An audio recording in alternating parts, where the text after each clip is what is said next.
ඉතිහාසයක් වර්තමානයක් යාකළ අපූර්ව චරිතයක්. අපිට මේ පහලින් පේන්නේ A1 මාර්ගය.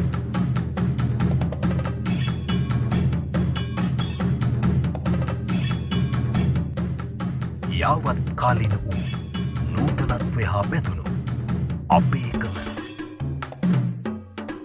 වසන්ත විට්ටච්චි සමඟ අපේකම සොයාගිය අපේ